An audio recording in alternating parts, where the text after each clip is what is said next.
Hey guys, Alex here. So I read the book When the Legends Die by Hal Borland.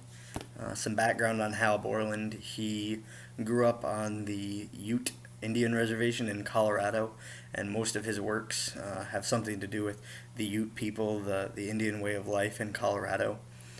This particular book is about a young boy, the life of a young boy named Thomas Blackbull. It goes through his childhood.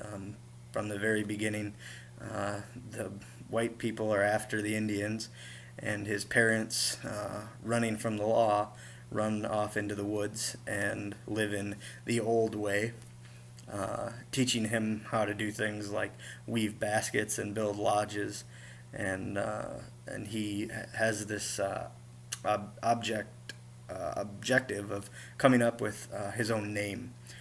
He was baptized as a baby and given the name Thomas by the preacher.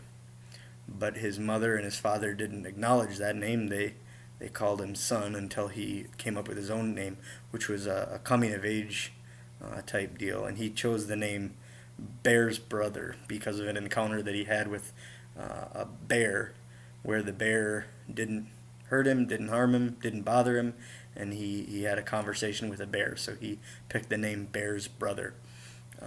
Throughout the story, his dad dies, his mother dies, and the bear, who he had talked to, dies, and he befriends one of the bear's cubs, and they become really brothers until he gets caught in town by Blue Elk, who is one of the tribe's traders, you could say, who says that he's helping out his people, but really he's just making money off of his people and giving the white people what they want.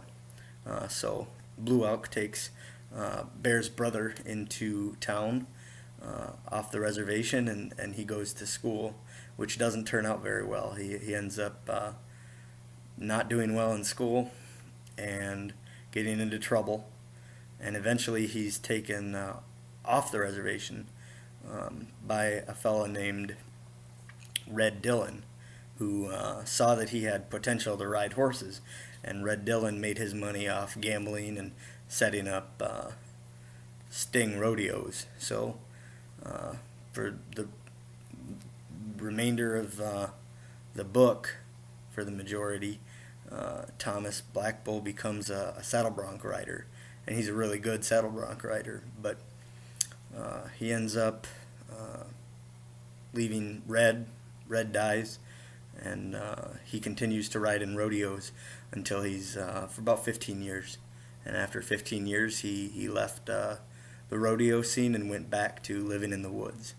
And overall, it was a really great read. The book smells old.